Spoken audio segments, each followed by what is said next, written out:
That's when I was gonna start. So this is, these hops have been growing here for probably 15-20 years, and for a long time they were just decorational and nobody used them. So then, this was last year, I said, shoot, we've got hops here, we should do something with them. So that's when we did our first, like outside of our mainstream brand, we did a harvest beer last year, and it worked well. So this year, again, we did a different one, and we call it a harvest bitter. So we used these hops and then some other local ones. So it was all local hops. And as you can see, these are dead now. We didn't actually cut them back yet, but we will have to cut them back. They're very dried now. I don't think I'll put those into the beer though. So then this architecture, that part in the front part of the building is based on the traditional roast house over in England where they used to dry hops. They don't really do it, most of it's mechanical now, but back in the day they hang them up in there, and the steep roof and the airflow would dry out the hops. So we patterned that part of the brewery after that. And then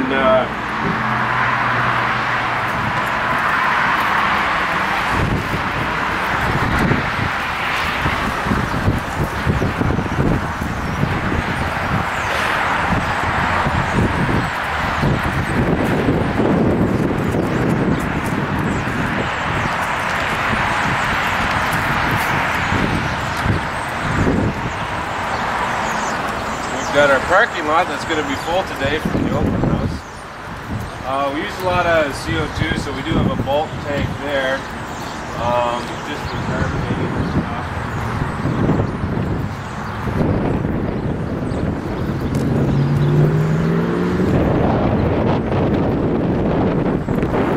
And I like to always point out our silo there too. So that's the bulk of our malt is Canadian 2-row. Pale malt from the prairies. So we get that on a truck, loaded into the silo, and the rest of our beers, the darker ones and that, we'll add dark malts by hand, so the crystal and chocolate and that. But we do use all barley, there's no other adjunct, so that'll do us about 24 brews out of that silo, so about 2 weeks worth of malt. Cool, let's go inside the back here.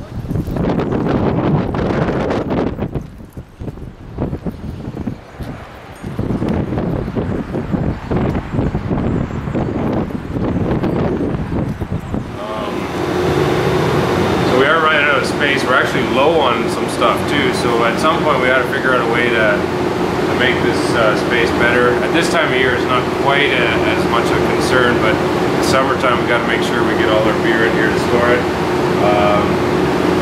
Yeah, it's fresh product here, and we need to preserve it, keep it cool as much as we can. So kegs, cans, bottles, we do the whole gamut, and then can't really see them because they're back there, but here's some empty ones here. This is what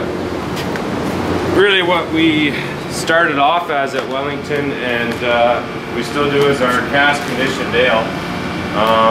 So those are the 40-liter ones. Those are firkins. Then we did get finally some pins, the 20 liters. So those are a lot better, just because cask ale only lasts a couple days. So especially for our open houses, if we were to tap one of the 40 liters, we would rarely go through that, and then we end up dumping beer, which is a crime. So the 20 liter ones work great. Then if anyone's really excited about a party, we could fill up the barrel up there. So we only have one of those. It's actually 160 liters, so it's the equivalent of 4 of the well, that would do us for a night. One night for you? Yeah, that's pretty cool. So yeah, this is how the brewery was founded, on making real ale, so the beer still had the yeast in it. So they only did casks. There were no kegs or bottles or cans, and then they sold it in plastic poly pins, and maybe some, I think they did 2-liter plastic bottles as well. So that was all they did back in the day. And then they gradually realized that Canada wasn't quite ready yet for real ale and that much of a volume, so they started filtering products, and yeah, so then doing cans and bottles, and kegs. But I think we're actually getting more of a shift now towards real ale, and people more accepting of the fact that there's still yeast in the beer, a little bit of haze, that sort of thing.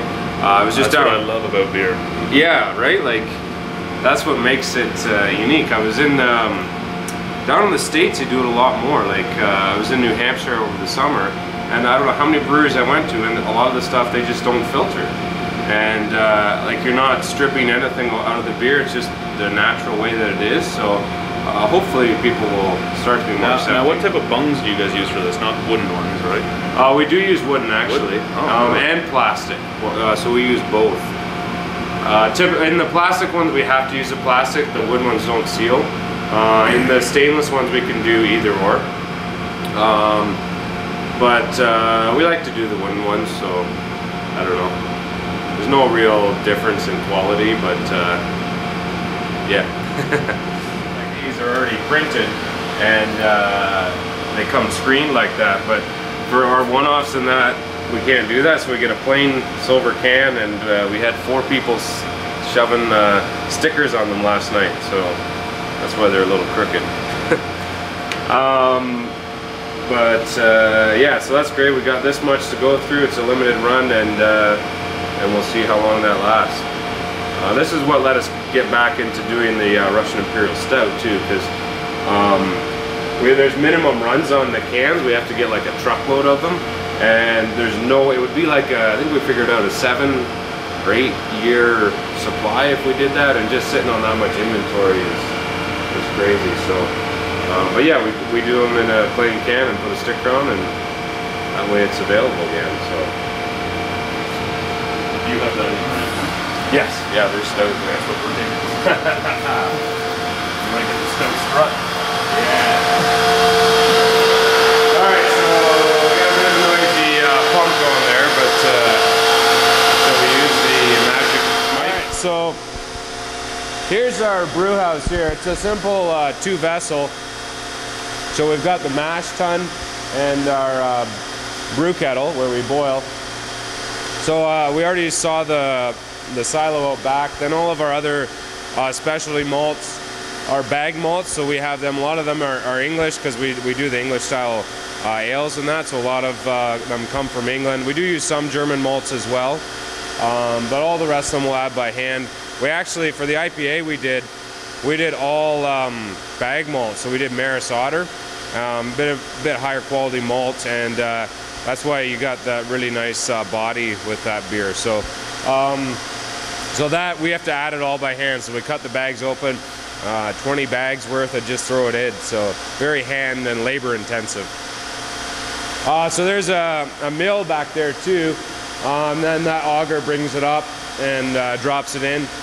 Mixes with the hot water, and so that's where our mashing in occurs. Get the conversion of the long chain carbohydrates into fermentable sugars, and produce wort. Then we run that off into the pot down there, and we'll pump it into our brew kettle here. So this thing will hold, it's actually just cleaning right now, it's circulating, but when it's full, it'll hold 24 hectoliters of one batch. Now it depends, like our IPA was it's 5.8% alcohol, so we got to hit a higher gravity.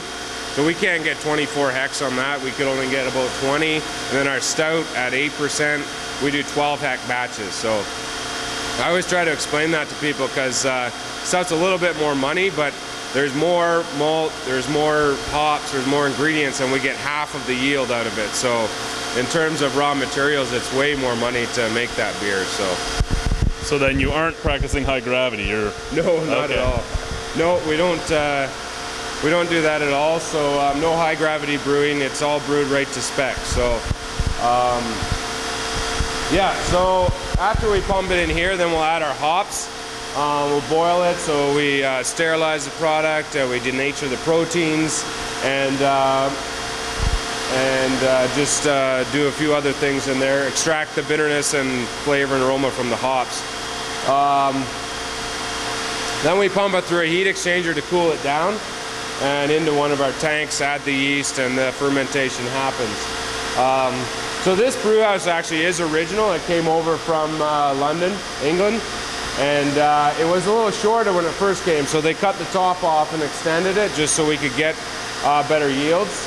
But yeah, and a lot of people have heard the story, but it was actually on a ship to come over here when in June of 1985 when the Air India disaster happened, and they had to take it off the ship, leave it on the wharf, and then the ship helped with the cleanup of the wreckage. So they delayed the opening a little bit because of that. Then they had to go back, refuel, and pick up our brew house. So it's a little connection with history there.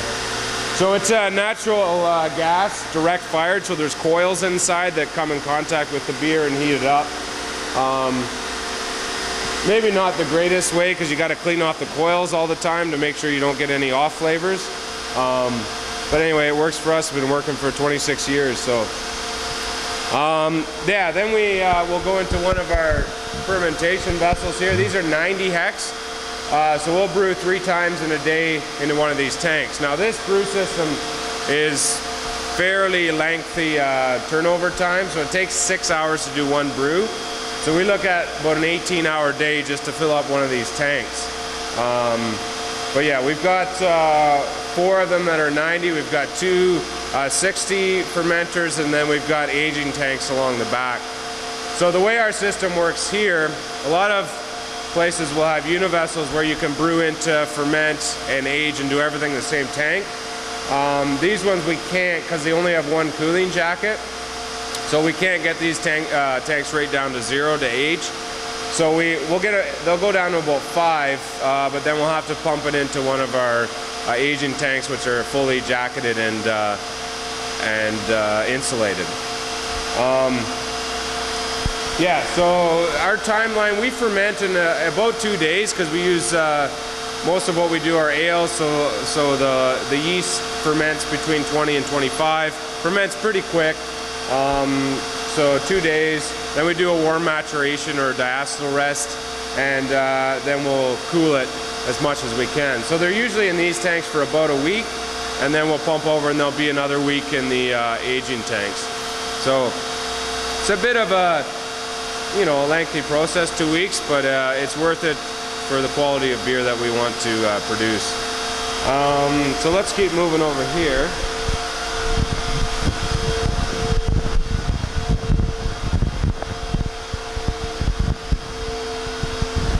Not sure why there's a random glass of water sitting here. It should be beer, but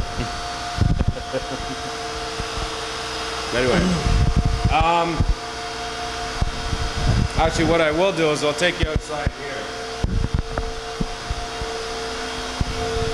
This is the highlight of our brewery here for the next little bit. We're just actually in the process of doing an expansion, and these 2 tanks are brand new. We just got them, and these are 180 hectoliters, so they're twice as big as the 90 hec ones. That means a brewing capacity of about 150 hex, so we got to have headspace for fermentation. But these ones are univessels, so we're going to brew into these, ferment, age, the whole deal, and it should, because right now in the summer we're right at capacity and we can't even keep up with our demand. So that's the plan. It's also going to let us do more in terms of our one-offs and that. A lot of times we just didn't have the tank space to do stuff, so I'm quite excited about that. So I'm taking it from the size of this that you might be building walls around it out here. I think, well, it's going to be fenced in eventually because they're not operational yet. Yeah. We have to get a new chiller as well to keep up with this. But we're actually just going to put a fence around it, and we're not going to actually enclose it because they are fully insulated, so they won't freeze or anything. So yeah, that's the plan there, and the eventual plan is to actually have 8 of these, so you can picture that it's going to be fairly busy out here. Yeah. Yeah, that's a long way up. It is. You want to climb? No. I'm a 300-pound guy. That's probably not meant for me. It's sturdy though. We went with all stainless, so everything. A lot of them, they'll do legs that are like just steel or galvanized or something, but like some of our other tanks. But these ones are like, no, everything's got to be stainless. So yeah, so that's our future, and quite excited about this. Can't wait to start brewing into these and increase our production. So.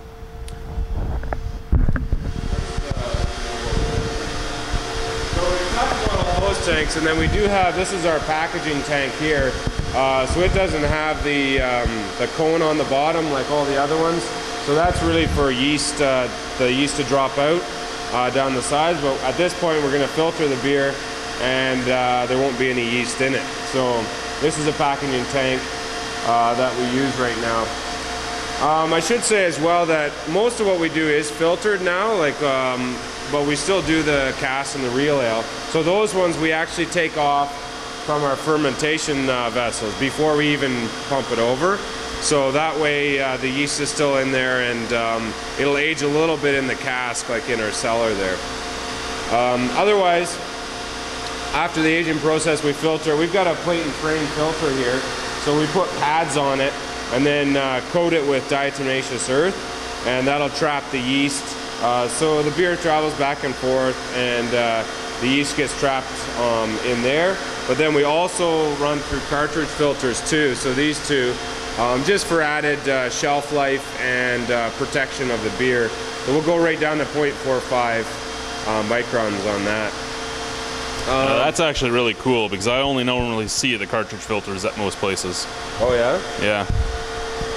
Yeah, we wouldn't be able to handle our volume of yeast through just cartridge filters, so we need one like this.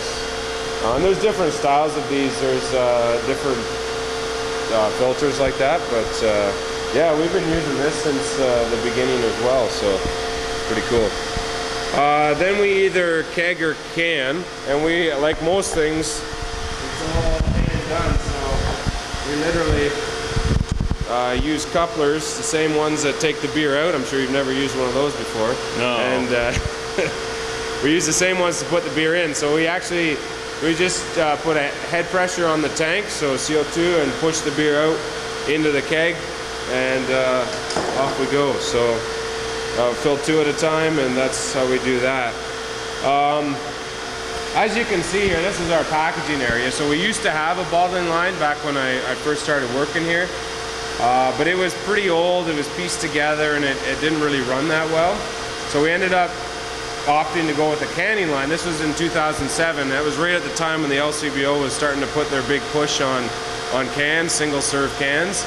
And it was like, well, if we don't have a canning line, the LCBO is not even going to stock our beer. So we got into it, and it's been a great decision.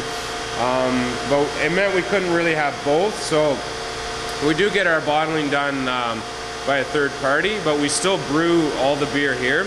So it's exactly the same beer that goes into kegs, cans, and bottles. But yeah, it goes through a whole process, and we just ship it in a tanker to another brewery. They put it in the bottle for us. But as for our canning line, this is the exciting part here. It's you know, it's a small system, runs about 24 cans a minute, about a case a minute, but it's kind of perfect for what we're doing right now. And we'll lift up the cans over there, slide a whole layer across. They come down, get rinsed, get purged with CO2. So it's in line as well. So you fill 5 cans, but you got to wait till the next one. It's not like a rotary system. So that slows it down a bit. So we fill 5 cans, lid goes on, gets seamed, and then we pull it off by hand. So I don't know if you've seen an empty can. It's actually our tear can, but yeah. So the lip is like this. This one, well, the thing about cans, with bottles, when you're producing them, you can see the level in it, so you know if you've got a low fill or not. With cans, you can't tell. You can sort of tell by feeling, but we need to make sure. So we weigh the cans just to see what the weight is at. So this is my empty can, and yeah, so it's got a lip like this that curls out, and then the lid.